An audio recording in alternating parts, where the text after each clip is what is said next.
eða grunnframleiðslu, þá myndi þessi kerfi falla niður. Það einn aðili sem hefur til dæmis talað mikið þetta, sem talar að hann vilji setja grunnframleiðsluna einmitt upp í þetta lágmark til þess að lifa, en hún þurfi ekki að vera það há af því að meðfylgjandi þá ætti heilbrigðiskerfið að verða ókeypis og þar af leiðandi þyrfti ekki að gera ráð fyrir þeim kostnaði inn í grunnframleiðsluna og fullt af annarri þjónustu ætti að verða á ríkinu sem þyrfti ekki að gera ráð fyrir því og svo framvegis. Staðreyndin sú að öryrkjar, eldri borgarar sem hafa ekki náð að safna í góðan lífeyrissjóð, nógu góðan til þess að vinna upp á móti skerðingunum, meina ég, og aðrir sem þurfa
Komið sæl og velkomin í Öryrkjaráðið. Ég heiti María Pétursdóttir og ég ætla að vera með ykkur hérna næsta hálftímann að ræða mjög áhugavert mál eða grunninnkomu sem sumir þekkja sem borgaralaun.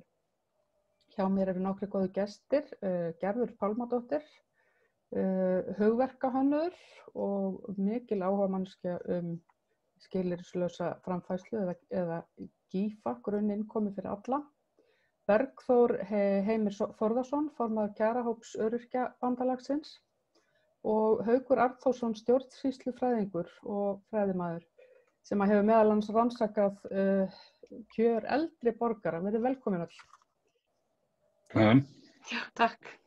Ég búin að vera að hugsa og velta þessu fyrir mér og þetta búið að vera meira svona aukast í umræðinu, þessi umræða skilyrðislausa framfærslu eða skilyrðislausa innkomu og þetta svolítið svona sérstakt held ég fyrir okkur Íslendinga. Við höfum alltaf haft alveg rosalega áherslu á vinnu og meira þess að svo núna seinni árin og ekki bara kannski á Íslandi, heldur líka í nágrannalöndunum hefur verið rosalega áherslu á að allir vinni og meira þess að langveikir og fatlaðir. og það getur við séð til dæmis í þróuninni varðandi starfsgetumatið og allt í kringum það að það hefur verið að í rauninni pína fólk til þess að vinna þó ekki sé nema kannski 2 tíma á viku eða eitthvað, þrátt fyrir að fólk sé misfært til þess. Auðvitað vilja margir fatlaðir og vinna og fólk líka sem orðið eldra en fær jafnvel ekki vinnu, dettur út á vinnumarkaði, hættir að fá vinnu bara upp á 50. Þannig að við erum að sjá alls konar svona mótsagnir í þessu svona vinnu, hvað maður að segja, þessu vinnumentaliteti í kringum okkur. Svo erum við núna að horfa upp á kreppu, aðra kreppuna á stuttum tíma og mikið atvinnuleysi, róbótavæðinguna. Hvernig ef að bara kannski byrja þér, Haukur, hvernig sér þetta fyrir þér núna? Ég meina, verðum við að fara að breyta einhverju í samfélaginu okkar? Já, ég held að við þurfum að fara að huga að því hvernig málin verða á nýrri öld, sko. Við höfum, eins og þú segir, verið algjörlega föst í því módeli að allir vinni og allir vinni til 67 ára aldurs. Fyrst á síðustu öld voru það bara karlar og síðan bættust konur við og svo eiga menn að vinna til 67 ára aldurs og þá hefur menn að fara á lífeyri. Nú er heimurinn að verða miklu flóknari af mörgum ástæðum og ég held að ekki síst tæknin gerir það að verkum að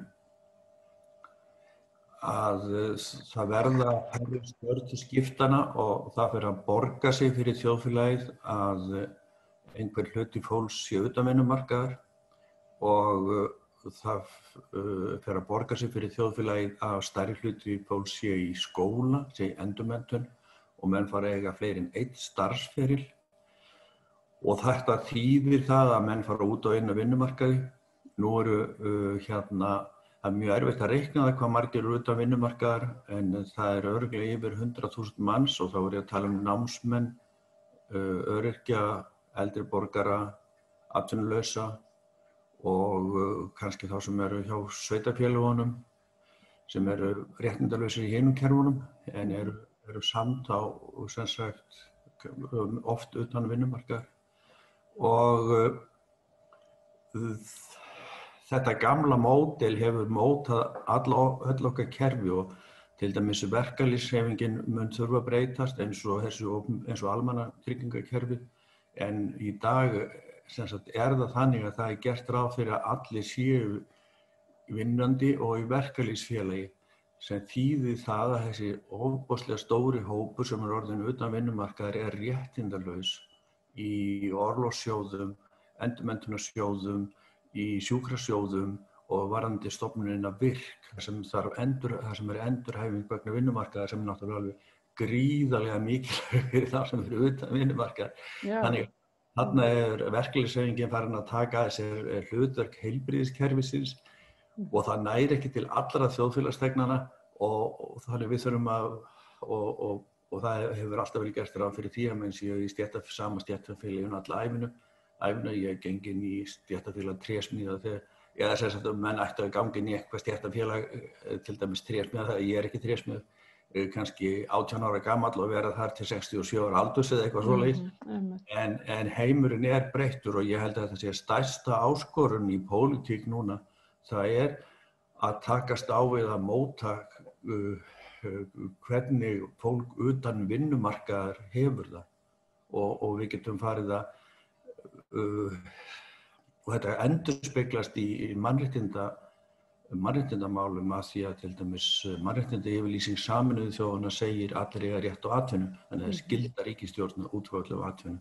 En ég tel að það þurfi í rauninni, þetta sé rauninni tilkomið vegna þess að atvinna hefur verið forsenda velferðar og við þurfum að breyta þessum mannréttindaákvæði og segja allir eiga rétt á velferð, þannig að allir eiga rétt á svipuðum afrakstri af starfsemi í þjóðfélaginu.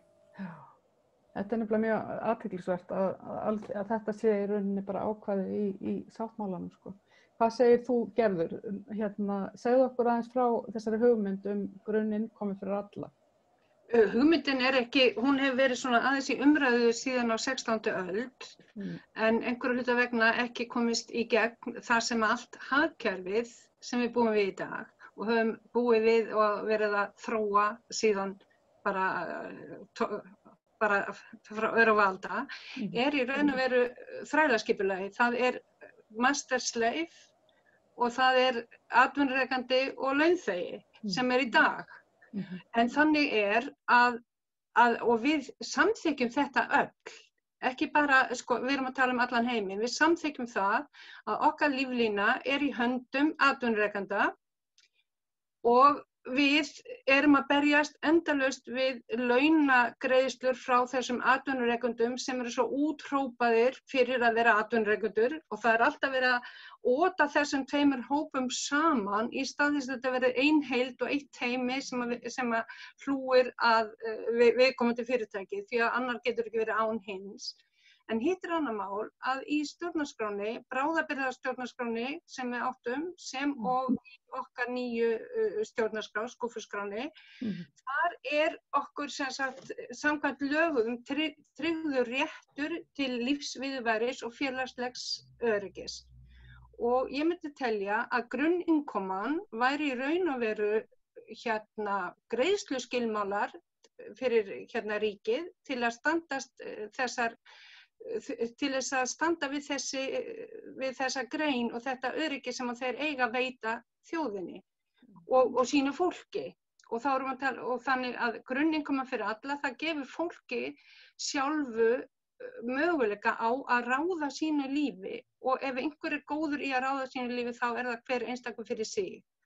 Og mér finnst þess alveg merkilegt ef við erum að hugsa það eins og Virk til dæmis, hún gerir stórkostlega vinnu, en vinnan ætti að vera í því að hjálpa fólki til að ákveða sjálf hvað það telur sig geta gert, en ekki vera að þjóna atvinnuveginum eða atvinnurekendum til þess að skylda fólk til að fá sér vinnu.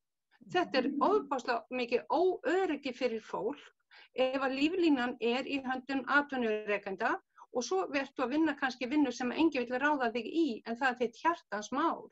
Og þú getur ekki gert það af því að þú vilt kannski gera skýrslu eitthvað sem að fólk vill alls ekki að komist upp á yfirborðið og það enginn að ráði í vinnu til að gera það enginn að ráði í vinnu til að skrifa bækur, það enginn að ráði í vinnu, ef við getum listað endalaust vinnuna sem þú ert ekki ráðin í.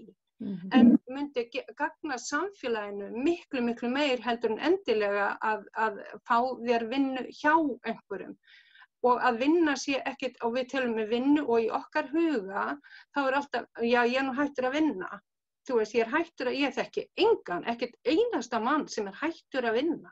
Það kannski ykkur áhyggjur af einhver settist við sófa og horfa á einhvern Netflix þátt, ef það bara ekki góðu leið.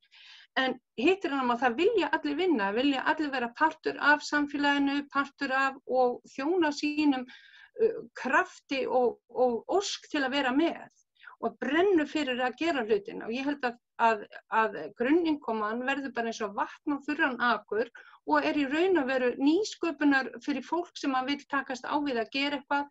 Ég get tekið dæmi eins og við erum með fólk þegar ríki að tala að búa til vinnu fyrir fólk. Í stað þess að segja, nú getum við nota tækifæri þess að margt fólk sem getur lagt til henda blógin og við þurfum að gera þetta og þetta. Það getur boðið fólki að þess og hina vinnuna, en það þarf að gefa fólki möguleika sjálft að vinna sína vinnu. Hugsa ykkur klasamyndanina sem gætu orðið eins og til dæmis í kvikmyndarekstri.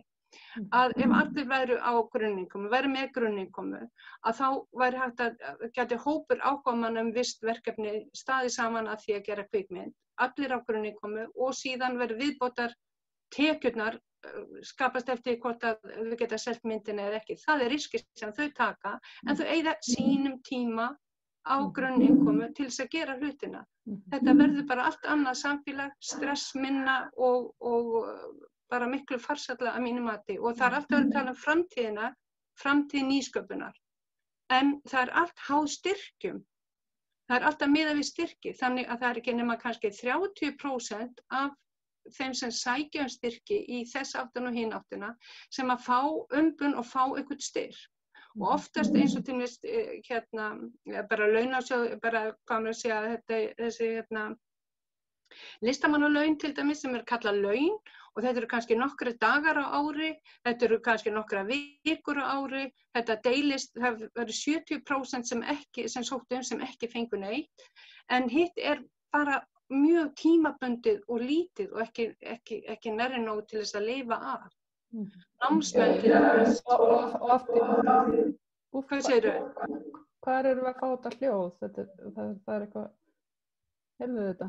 Heyrðu ég þetta bara? Nei, þú bara heyrir svona vel.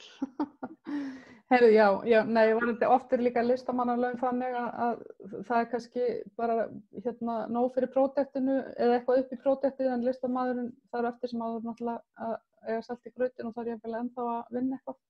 Auðvitað það vilja allir vinna og hugsaði það að þú fer styrk kannski og það byrjanastyrkur á einhverju sem að gera þér kleift að koma þér í svoleiðis fjárhagslega kröggur vegna þess að þú byrjar bjartsýnn og duglegur og alveg á fullum krafti, svo eru styrkunum búin og öll þín vinna, orka og kraftur fyrir að leita þér að peningum til að fá hjá einhverjum sem vil fjárfesta í þér og þá orðin komin í vinnu hjá fjárfestunum. Já. En eins og þetta hugsað, þessi skilyrðislausa grunninnkoma, að þá í rauninni hugsunin líka að leggja niður í rauninni allar þessar bætur og listamannalaun og örorkubætur og allt svona. Nei, alls ekki. Það ég var aðeins að lesa inn á Wikipedia þetta, þar stendur bara leggja niður í rauninni þær bætur sem við þekkjum núna inn í velferðarkerfinu. Já, en það fyrir eftir hver skrifa þetta á Wikipedia. Ég veit að það er svona langar að spyrja þig. Já, nei, alls ekki. Það sem leggst niður, það grunnframfærslan sem inn í velferðarkerfinu, þannig að velferðarkerfið þarf að nær þá að fara að berjast fyrir annað heldur en að fólk geti fætt sig. Og noti svona grunnþjónustu. Þannig að allir hafa rétt á grunninum en síðan þarf velferðarkerfið að geta þá fara að einbeita sér að þjónustu við öryrkja, við eldri borgara, við annað sem að þurfa þá bara allskyns þjónustu í sambandi við tæki og umhverfi og ferðamöguleika og allt umfram það að sína grunnframfærslu. En lífeyrisframfærslur, það detta út af alls staðar. Bara það allt annað heldur en heilbrigðiskerfi í sjálfu sér. Nei, ég er að tala um örorkulífeyri. Já, örorkulífeyrin hann bara bara lífeyrir. Já, þá kemur hann í staðinn að hann ætti að vera hærri. Af því að þetta miðað við lögfest grunnfærslu viðmið sem ekki hefur ennþá verið reiknað út. Nei. Hvað segir þú, Bergþór? Þú hefur pælt í þessu líka og hefur skoðunar á þessu, hvernig þetta gert, varðandi til dæmis örorkuna? Vissulega hef ég pælt í þessu og pælt töluvert í þessu í tíðina. Ekki nærri því á sama level eins og Gerður og mörg önnur sem ég þekki sem hafa verið í þessu eins og Halldóra Mogensen og fólk sem ég kannast í hennar flokki og svo framvegis. En það sem ég hef aðalega einmitt verið að pæla í hvaða áhrif þetta hefur á öryrkja, lífeyrisþega, aðra, hvort sem eru eldri borgara eða endurhæfingarlífeyrisþega og svo framvegis. Og á sama tíma og ég mjög hrifinn af hugmyndinni, ég vil endilega við vinnum að því að gera þetta, að rannsóknir hafa sýnt út allan heim að þetta oftar en ekki að skila árangri og bæta lífsgæði og annað þvíumlíkt og við sem erum á örorku þurfum náttúrulega að lifa með því í dag að ef við reynum að gera eitthvað umfram það að sitja heima þá lendum við strax í skerðingum. Kerfið letur, það ekki hannað til þess að hvetja öryrkja til þess að fara að vinna, en samt stjórnvöld alltaf að tala um farað og vinnu. Það verður betra líf því að það verður betra og svo framvegis, en þegar að ríkið og stjórnvöld segja öryrkjum og öðrum lífeyrisþegum farað og vinnið, skilaboðin eru basically farið og vinnu til að spara okkur pening en ekki farið og vinnu til að þið hafið það betra. Sem náttúrulega mjög slæmt. Vandinn við borgaralaun og sem það sem þú varst að reyna að koma inn núna einmitt þetta að mörg hver ég ætla ekki að gera viðmælendum okkar uppskoðanir en mörg hver sem ég hef talað við tala einmitt þetta að með innkomu borgaralauna eða grunninkomu grunnframleiðslu þá myndi þessi kerfi falla niður. Það einn aðili sem hefur til dæmis talað mikið þetta sem talar að hann vilji setja grunnframleiðsluna einmitt upp í þetta lágmark til þess að lifa en hún þurfi ekki að vera það há af því að meðfylgjandi þá ætti heilbrigðiskerfið að verða ókeypis og þar af leiðandi þyrfti ekki að gera ráð fyrir þeim kostnaði inn í grunnframleiðsluna og fullt af annarri þjónustu ætti að verða á ríkinu sem þyrfti ekki að gera ráð fyrir því og svo framvegis. Staðreyndin sú að öryrkjar eldri borgarar sem hafa ekki náð að safna í góðan lífeyrissjóð nógu góðan til þess að vinna upp á móti skerðingunum meina ég og aðrir sem þurfa að treysta á stjórnvöld til framfærslu. Kostnaðurinn bara við það að vera með fötlun, vera langvinnan sjúkdóm, vera eldri borgarar sem þarf meiri stuðning og það ekki bara að tala komugjöld á heilsugæslu, ég að tala hjálpartæki, heyrnartæki og svo framvegis. Hann bara meiri en svo að það sé þetta miða við bara grunnframfærslu þar. En svo aðrir sem hafa talað það að þetta sé grunnframfærslu fyrir aðra, fyrir alla og ofan á það kæmi bónus til þess að vega upp á móti auknum kostnaði ákveðinna hópa. En þá erum við heldur ekki að ná markmiðinu sem við tala að fella niður öll þessi flóknu kerfi. Þetta eru margar hliðar á þessu. Grunnurinn sá það þarf að skoða þetta í þaula og sjálfur ég mjög spenntur fyrir því og ég hef mér að tala fyrir því að lífeyrisþegar sem sitja nú þegar undir því að allar tekjur eru grannskoðaðar hjá þeim. Það væri væri mjög góður hópur til að byrja á tilraunum og einfaldasta leiðin væri bara að afnema skerðingarnar. Kerfin nú þegar til staðar, greiðslukerfin til staðar, bara afnema skerðingarnar sem tilraunaverkefni í 1, 2, 3 ár og sjá hvað gerist.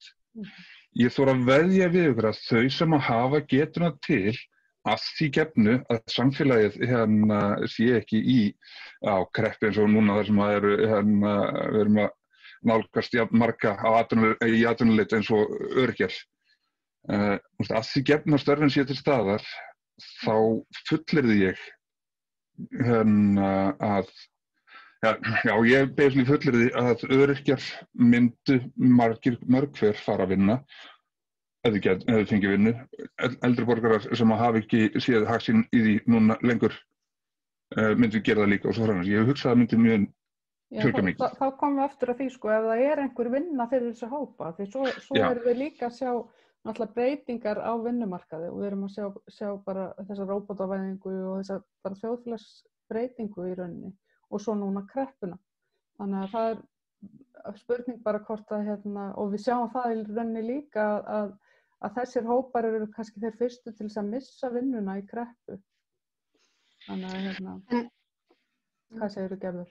Ég verð að segja, þarna erum við aftur þið bæði að tengja grunninnkomuna við atvinnu sem algjörlega rangt. Grunninnkoma á að vera algjörlega sér, hún ábyrgð ríkisins til að veita sínum borgurum grunninnkomu til lífsviðurværis og þáttöku í samfélaginu, félagslegs öryggis, hitt sem að gefur fólki allt annan kraft til að berjast akkurat fyrir þessu sem að þú varst að tala Bergþór, og enga skerðinga vegna þess að grunninnkoma skilyrðalaus og universal sem að heitir bara, það ekki hægt að skerða hún alltaf til staðar og allt annað sem fólk vinnur að þá í valdi fólksins sjálfs að ákveða. Það hver og einn sem ákveður sína lífsbraut Og þegar sagt hver sinna gæfu smiður, þá segi ég, það algjörlega rétt, en mikið svakalega ferða eftir tækjónu sem það hefur í höndunum, hvernig útkoma þess smíðaverks verður. Ef að þú hefur ekkert í höndunum til þess að skapa þinn lífsfarveg, þá erfitt að byggja hann upp. Þetta eins og flugsyndummaður, menn sem á svipuðu sundstigi, þurfa að synda í bakkan og annar fer út og verður hent út á mitt haf og hinn settur í litla sundlaug. Og þú veist, það sá sem fyrir laugina sem nær bakkanum, ekki hinn. Þú veist, og þetta bara skerðingarlaus hrein innkoma og þá getum við all staðið saman í því að bæta samfélagið.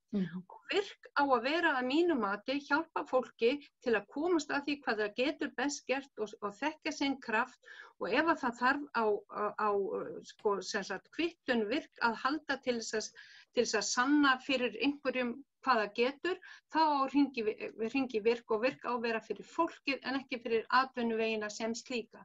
En hitt annað mál að mér finnst alveg út í veður og vind að vera etja alltaf saman atvinnufyrirtækjunum og fólkinu. Þetta eitt teymi sem á að vinna að, og svo fer fólk að sortera fyrirtækin sem það vil vinna hjá. Þú vilt ekkert vinna hjá einhverju söpu fyrirtæki, og það þarf til dæmis þegar að þá var ég talað til dæmis skýrslugerð sem að kannski einhver myndi vilja taka af sér, að gefa til dæmis fyrirtækjum samskonar stjörnur og hótelum gefið, þannig að það sé opinbert, þetta margra stjörnu fyrirtæki með sína hlut á hreinu, með opið bókald, með opið þetta.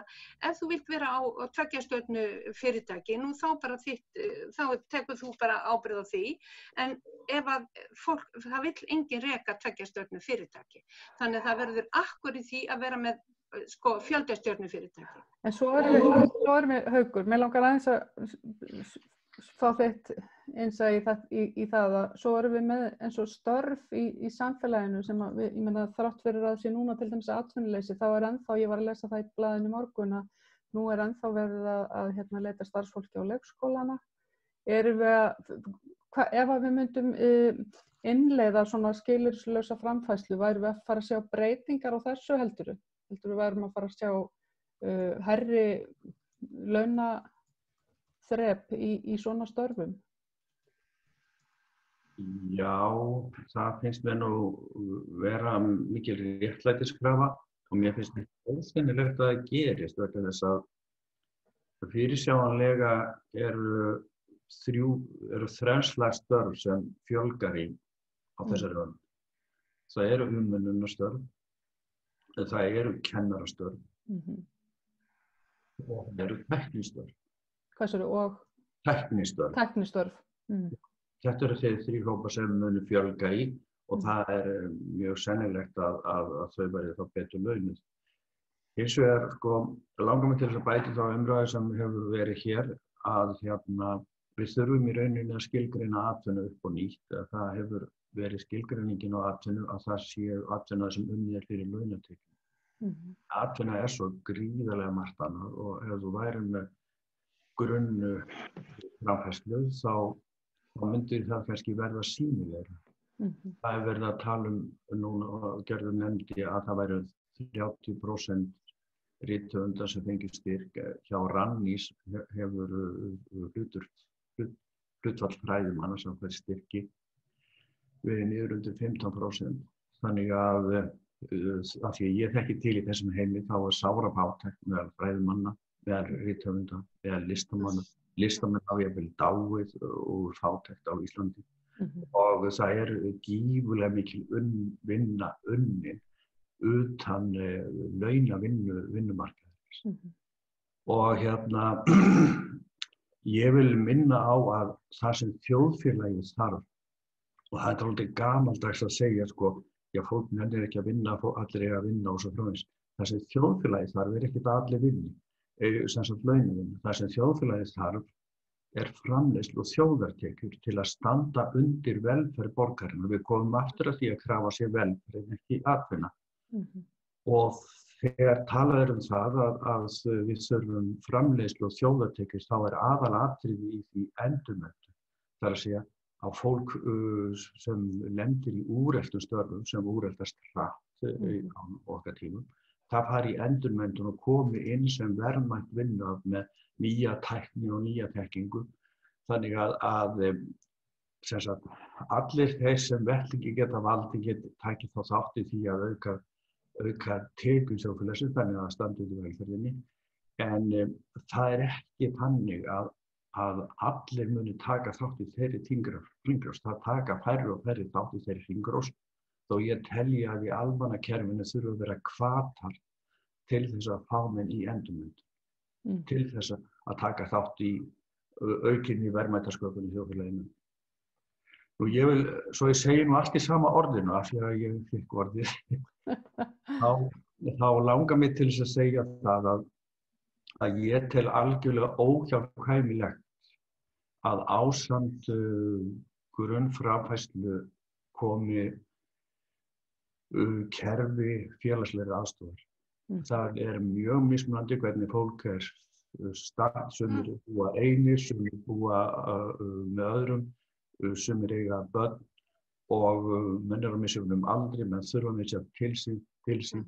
Þannig að það óhjákvæmilegt í velferðarþjóðfélagi, við ætlum að tala velferðarþjóðfélagi, að láta tvö kerfi vinna saman. Það annars vegar grunnframfærslukerfi eins og eldri borgarar hafa nú verið að krefjast þess að allir fái eitthvað og til dæmis ellilífeyri 1967 þegar lífeyrissjóðurinn var komið á, þá var ellilífeyri sem nemur svona 130.000 krónur núna. Það geti ég ímynda mér eða grunnlífeyri. En kerfi félagslegrar aðstoðar þarf svo að vera fyrir alla þá sem ekki eru á launum á vinnumarkaðnum. Og þá erum við að tala stóra hópa, við erum að tala námsmenn, við erum að tala það sem núna eru flokkaðir sem öryrkjar, sem verða kannski í framtíðinni hugtak sem hverfur og þarna eru sem sagt eldri borgarar og eru atvinnulausir og aðrir, sko, við erum líka fólk sem lendir utan þjóðfélags, við erum fólk sem lendir í óreglu og svo framvegis og allir þurfa velferð. Og þannig að ég að segja að við þurfum grunnframfærslu, við þurfum félagslega aðstoð og síðan í þriðja lagi þjóðirnir sem að ég held að séu svolítið barnsins tíma að byggja á hugmyndum að menn hætti vinnu 65, 67 eða 70 og vinnu fyrir lífeyri allt árið. Ég held að það sé því miður óhjákvæmilegt að taka grunnhugmyndunum þá upp líka. En þeir eru í öllum nágrannalöndunum, þá eru einhver sjóðir utan almannatryggingakerfisins líka starfandi og það eðlilegt að þessi eina af þessum stofum sem við búum við. En myndum við ekki þurfa líka inn í svona kerfi, einhvers konar tekjujöfnunartæki í gegnum skattkerfið eða eitthvað slíkt? Jú, það var gott að myndist á þetta. Þess að sko maður spyr sig, já, eiga allir ríkjur og fátækir að fá jafnt út úr félagskerfunum og eiga allir að fá eiga þá þeir sem hafa meiri tekjur bara hafa miklu meira milli handana.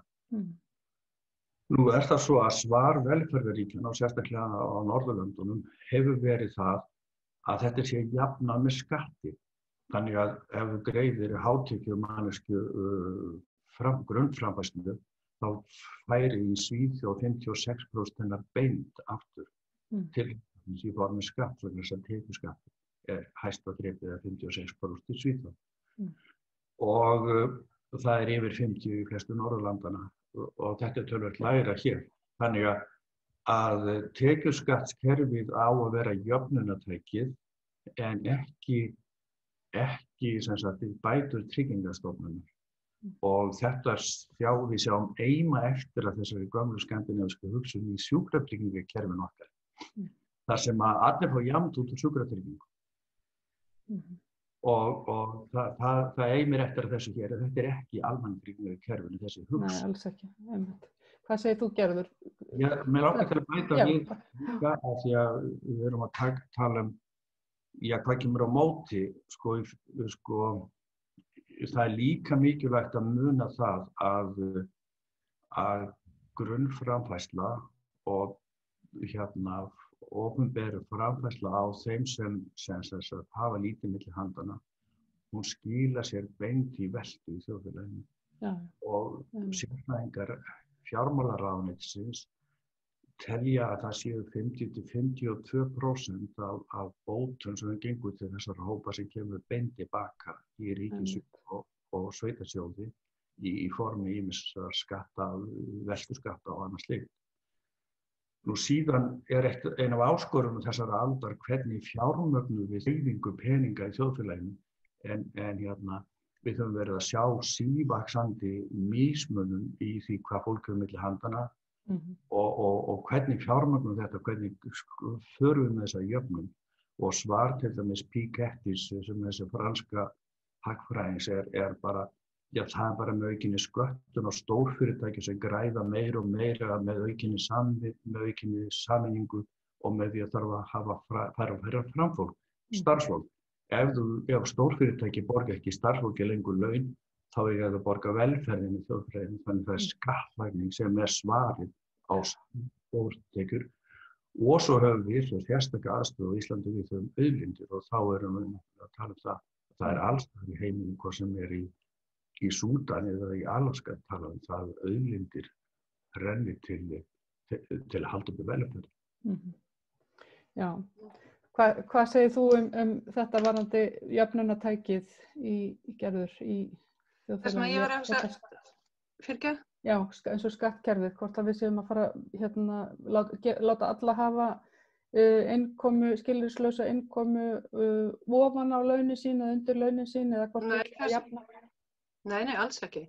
Grunninnkoma grunnurinn sem við stöndum á. Það er öryggisnetið, það er grunnurinn sem við öll stöndum á til að byggja okkar velferð á í sjálfu sér.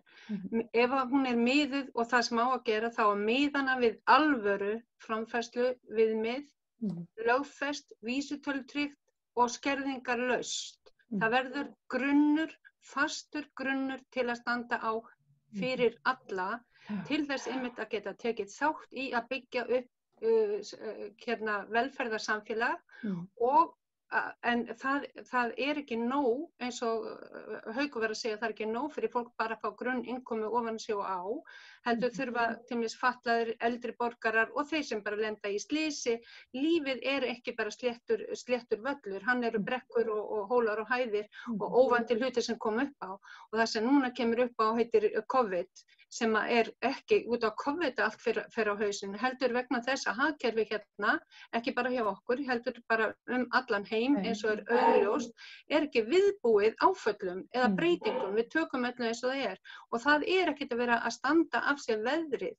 Núna verðum við að breyta þannig að við getum verið viðbúin hvenær sem og samfélagi fara ekki á hliðina og fólk fara ykkur örvæntingakast að missa vinnu hjá einhverjum, heldur það alltaf sinn grunn til að standa á og það munar alveg gjörsamlega öllu og þetta eru tækin fyrir fólk til að gera hluti og takast sjálft á við og það hefur ekki þurft að mínu mati að segja einasta starfsmanni upp vinnu út af þessu COVID-fári sem við erum að fara að takast á við og það hefur verið, ef fólk hefur verið með grunninkomu, það er hvert einasta fyrirtæki sem hefur hugsað sér að halda áfram að starfa, hann getur sett sitt fyrirtæki á hold vegna þess að fólki hefur sína framfærslu og beðið í samningum við sitt starfsfólk, þú kemur tilbaka þegar að betur viðrar og við getum tekist á við þetta og fyrirtæki sem að hugsa með sínu fólki, það fær fólki með sér til að komast yfir hjalla og erfiðleika ef fólk metur það fyrirtæki þess virði að vilja starfa hjá því áfram. Og þannig að við höfum tekið allt öðruvísi á málunum. Núna að rústa öllu samfélaginu, segja allir fólki upp atvinnuleysisbætur, tímabundið umsóknarferill og ég veit ekki hvað ekki. Þetta rándýrt fyrirtæki, rándýr leið og kostar okkur ennþá meira upp á endurráðningar, endurþjálfun, allt mögulegt og öryggisleysi sem fylgir þessu. Þetta algjör óþarfi. Og eins og ég sé framfæst ef að grunninkoman reiknuð út á eðlilega máta, heiðarlega, þá verður hún í kringum 400.000 í dag á mánuði. mann og helmingur af því til barna.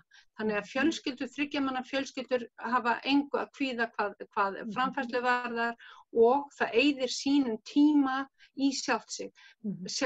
Frumkvöðlar og fólk sem að vinna í sína eigin hugmyndir, það eyðir sínum tíma í að byggja eitthvað upp af því að mesti kostnaður við allt sem fólk allar gera launakostnaður. Ef að þú ert með fólk sem núna í dag með lítið fyrirtæki að koma upp, það hefur ekki efni á að sjálft sig í vinnu því að launatengd gjöld eru svo ofboðsleg að fólk getur ekki stofnað sín eigin fyrirtæki. Það hegning hérna að vera með samvinnufyrirtæki. Það ekki hægt nema að það ofboðslega dýrt. Já, ofboðslega flókið og dýrt. Ef aftur á móti að það væri normið eins og í Finnlandi til dæmis, það mjög mikið þar af samvinnufyrirtækjum og gengur mjög vel. Og þetta blómstrar allan heim, nema hjá okkur af því að þetta er einhver heftisstefna sem að þarna við þurfum að rýnka hana. Þegar fólk komið á grunninkomi þá getur það fókusað á að byggja upp hluti, skoða og taka agnúana af sem að stoppa allt sem heitir framfærir hérna hjá okkur. Og við getum, við erum með svo mikið manna, við erum með svo geggja fólki í þessu landi, það ekki bara eðlilegt í alvöru. Sjálfsbjargar, viðleitni, svoleiðis, ofboðslega. Ég ætla aðeins að fá að spyrja Bergþór hérna að lokum, við erum alveg að brenna út á tíma hérna, ég geti talað við ykkur þetta í allan dag, sko, því það er svo margir fletir á þessu. Akkurat. Það er svo margt einhvern veginn, ég hérna með langan lista af punktum sem ég hefði viljað fara í, ég mun ekki ná því. En Bergþór, mér langar aðeins að lokum að því, sko, svona okkar hópur við öryrkjar, ég held að það sé alltaf stutt í óttan hjá okkur þegar fara að tala hérna skilyrðislausa innkomu, að því við erum svo vöndi að vera skert í drasl, og með ekki vinna okkur inn fyrir tíkall, þá var það bara farin og hérna, þannig að hérna, einhvern veginn sér maður þetta alltaf fyrir sér svona í fyrstu bara, já, nei, við myndum ekkert fá þessa skilyrðislausa innkomu, við erum bara skert, Hvernig sagði þú þetta fyrir þér og Haukur að tala að það að vera einhvers konar framfærsla fyrir sérstaka hópa eins og okkur? Nei. Þið borðið sama matinn, þið borðið, þið kyngið, ertu ekki búin? Nú ég aðeins að tala við Bergþór, ég aðeins að spyrja Bergþór. Fyrirgefðu, elskanu mína. Ég svo orðfrek. Hvað segirðu Bergþór? Hvernig sér þú þetta upp á þetta að gera? Ég tek undir með Hauki og ég held að við séum við 4, allavega við 3 sem erum búin að vera að tala kerfið, ég veit að þú hefur skoðað þetta líka, nú ert að stjórna þættinum, þannig að þú ert kannski ekki að tjá þig alltaf mikið. Ég held að við séum meira og minna sammála í grunninn. Ég held að við séum öll að styðja þessa hugmynd þessa skilyrðislausu framfærslu, þessa grunninkomu. Nú hefur þessi hugmyndafræði hún alltaf gengur undir nokkrum nöfnum og eftir því sem fólk skoðar hana lengra þá hefur það aðeins þróast og ég held að það sé líka hluti af hræðslunni ef að fólk er að tala borgarlaun einn daginn sem samt einhvern svona óskilgreint hugtak fyrir þau sem hafa ekki verið að skoða það, svo daginn eftir það að fara að tala skilyrðislega grunnframfærslu, svo daginn eftir að tala eitthvað annað, neikvæðan tekjuskatt eitt sem hefur komið upp, útbyggður persónuafsláttur, það svona mörg hugtök sem í kringum þetta, sem verið að tala afsakið slettuna, ég man ekki íslensku orðið, interchangeably, en það samt í rauninni ekki hjá fólkinu sem hefur skoðað þetta almennilega og þannig að það eykur á hræðsluna, en þetta með skerðingarnar, það nefnilega máli, Gerður kemur inn að við séum að fókusa svolítið á vinnu. Ég punktaði hjá mér að það kannski ekki óeðlilegt að öryrki sem að fara að heyra grunninnkomu í fyrsta skipti, hvaða nafn sem hún kallar í það skiptið, fara einmitt að pæla í skerðingunum, annars vegar fá við það okkur útrúsverður bara skert og svo hins vegar, já, frábært, þá getur farið að vinna það sem ég vil vera að vinna. Og það bara því að veröld öryrkja þannig að það skerðir allt. Ef þú, eins og þú segir, að þú innur tíkall þá skerðist það. Þannig að þau okkar sem geta unnið allavega eitthvað, en ekki nóg til þess að framfleyta okkur án aðstoðar. Það er alveg eðlilegt að við séum svolítið fókusuð þar, en þá er líka spurningin, hvað er vinna? Ég hlustaði á góðan þátt þar sem Haukur var meðal annars og fleiri á systurþætti okkar í Rauðaborðið held ég að verið, sem Halldór er að koma inn og fleiri aðilar. Það sem er bara þessi spurning, hvað er vinna? En það að taka, sjá heimili er vinna og við þurfum svolítið að endurskilgreina það. Ég held svona í grunninn að öryrkjar þegar það er útskýrt fyrir að nei, það er að tala um að þú getur þá unnið skerðingarlaust eða þú getur tekið þátt í félagsstörfum án þess að einhver sé að hafa áhyggjur af því hvort að þú getur setið 3 fundi á dag, þá hlýtur að geta unnið. Ég nota mína starfsorku mikið til í félagsstörfum, áður í pólitíkinni, núna hjá Öryrkjabandalaginu, en það er af því að þegar ég er í slíkum óformlegu starfi þá get ég stýrt vinnutímanum mínum, ég get stýrt því hvenær ég eyði þeirri starfsorku sem ég hef í það og hvenær ekki. Það er eitthvað sem ég á erfiðara með þegar ég er í launaðri vinnu þar sem ég á að vera mættur á stað A og vera þar í 4 tíma að gera eitthvað og fara svo heim eða 8 tíma eftir í hvernig staðan er. Þannig að þessi hugmynd grunninnkomu, ég er mjög hrifinn af henni. Það er bara þessi aðvörunarorð sem við Haukur erum greinilega sammála allavega. Ég veit ekki hvort að það er eitthvað svona afturslett í lost in translation milli okkar Hauks og að gera það, en það er bara þessi hugmynd að tryggja okkur að við getum borðað, við getum fætt og klætt börnin okkar og svo framvegis er frábær. Það þarf bara að hafa í huga þess að sérstöku hópa líka sem þurfa mögulega meira. Það er svolítið lýsandi fyrir kerfið og hvernig stjórnvöld hafa að haga sér. Það er vitað mál að lágmarkslaun. Núna ætla ég að leyfa mér að taka grunninnkomuna aðeins til hliðar og bara tala kerfið eins og þeir í dag. Það er vitað mál að lágmarkslaun sem eru núna 320.000 eitthvað svoleiðis að því gefna viðkomandi sé í fullri vinnu er ekki nóg til þess að framfleyta fólki. Almannatryggingar eru lægri frá taldir örfáir einstaklingar sem eru að fá algjört hámark og það er bara eftir breytingu sem varð í fyrra. Þá eru almannatryggingar lægri, framfærsla sveitarfélaganna, hún er enn lægri af því að Haukur minnist það í hinum þættinum, hún er bara fáránlega lág, það er ekki hægt að lifa því. Þannig að ég er mjög ánægður að heyra Gerði tala 400.000, hún var að skjóta það 400.000 væri nokkur en það sem þyrfti í dag. Ég hugsa að það sé bara nokkuð nærri lagi og Öryrkjabandalagið er meira sem böggt sem að styðja við það. Já, mér langar aðeins að skjóta svona loka spurningu, bara snöggri á alla. Haldið þið að við munum bera gæfu til þess að sjá svona breytingar verða að veruleika? Ég var að lesa skoðanakönnun sem var gerð í Bandaríkjunum núna, það verða mjög mikið eftir efnahag, hversu með eða móti fólk er á skilyrðislausa innkomu. Haldið að við munum bera gæfu til þess að sjá einhverja svona mikla kerfisbreytingar á okkar bara lífstíð? Já. Já. Þú ert vongóð. Ég ætla bara af því svo hrættum að ég mig ekki segja meira.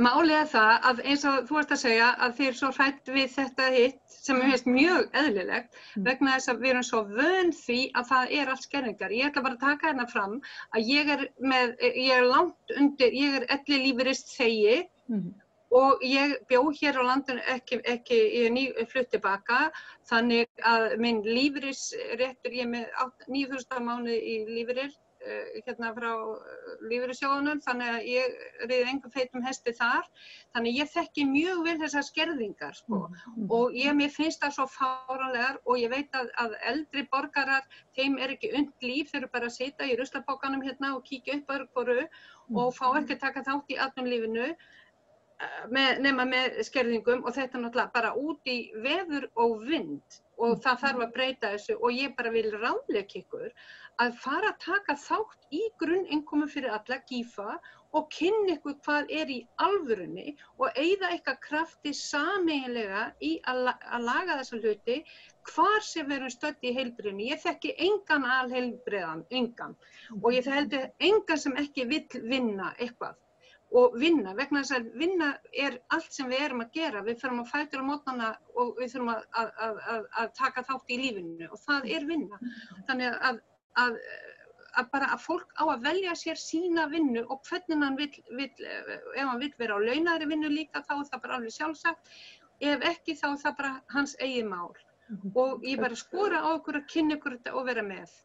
Mér langar til þess að svara þessu líka, ef ég má, það algjörlega undir okkur sjálfum komið, hvaða veruleiki blasir við okkur á þessu sömu. Alveg eins og var á fyrirhluta síðustu aldar, þá tel ég að meginverkefni stjórnmálanna núna sé að takast á við misskiptinguna og stækkandi hluta fólk sem utan vinnumarkaðar og sem hefur það þar af leiðandi slæmt vegna þess að velferð hefur verið bundin við vinnutekjur. Og þetta algjörlega undir okkur sjálfum. Við erum að sjá hreyfingu hjá eldri borgurum að vilja bjóða fram. Við erum að sjá hreyfingu hjá verkalýðshreyfingunni að vilja bjóða fram. Við höfum mjög virka og skelega hreyfingu öryrkja. Við erum að sjá þessi samtök sem Gerður að tala fyrir. Og ég tel að við þurfum að bera gæfu til þess að þróa þessa umræðu og takast á við framboð fyrir næstu kosningar sem að með breið fylking til þess að breyta almannatryggingakerfinu. Og ég tel að við þurfum að hindra það að gömlu stöðnuðu flokkarnir haldi áfram að stjórna. Bergþór. Mitt svar ég vona það innilega. Ég bara vona það innilega. Ég ekki bjartsýnn, svipað í rauninni í sama með og Haukur segir, ég ekki bjartsýnn á það að gera sem nú þetta stjórnvöld. Og þá ég ekki endilega að tala flokkarna, ég að tala meira einstaklingana innanborðs sem virðist bara að vera blind fyrir raunveruleikanum, raunveruleika láglaunafólks, lágtekjufólks, sem ekki kallaðar laun, lágtekjufólks, einstaklingarnir upp til hópa sem samanstanda að þeim sem ráða í þjóðfélaginu í dag eru bara blindaða. Þannig ég ekki bjartsýnn með núverandi stjórnvöld.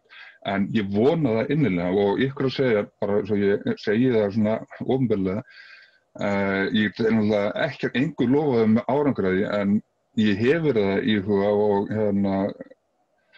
tók endanlega ákvörðun fyrir þennan þátt að ég ætla að leggja formulega til við innan Öryrkjabandalagsins að Öryrkjabandalagið fara að skoða þetta gagngert hjá okkur svo við getum, núna ég að tala sem einstaklingur. Þó ég sé að starfa með Öryrkjabandalaginu þá ég ekki að tala fyrir Öryrkjabandalagið að því einfaldlega, ef ekki fyrir neitt annað heldur en það að þetta hefur verið skoðað af einstaklingum óformlega en bandalagið sjálft ekki með formulega afstöðu þetta. Og þar lendir ég að tala út frá sjálfum mér. En ég að segja ykkur það núna, ég ætla mér að leggja til að það fara að gera það, að það verði skoðað formulega svo ég geti næst vonandi þegar þú býðir mér í þáttinn að tala þetta, að þá geti ég talað fyrir hönd Öryrkjabandalagsins en ekki bara mín og minna skoðana. Og ég vona að Gerður og GÍFA býst ekki við öðru, sé tilbúin að hjálpa okkur við það að skoða þetta ef að þessi tillaga mín verður samþykkt. Algjörlega. Við má bæta við erum að reyna við vorum með málfund að sameina öll þessi samfélagssinnuðu samtök út í landinu að þar verði ein rödd saman, að þau styrki hvort annað og vinni saman sem ein heild einmitt að öllum þessum málum, þannig að allir séu með á því hvað að gerast og með fókus á sín eigin samtök en samt með undirliggjandi grunn sem grunninnkoma fyrir alla þessa hópa sem myndi hjálpa hverjum einum að komast áfram með sín málefni. Látum þetta verða lokaorðin. Ég þakka ykkur innilega fyrir komuna og skemmtilegar umræður og það verður mjög áhugavert að fylgjast með umræðinu skilyrðislausa grunninkomu á næstunni. Takk fyrir okkur. Takk ykkur áhorfendum og minni á Facebook síðan okkar Öryrkjaráðið. Takk.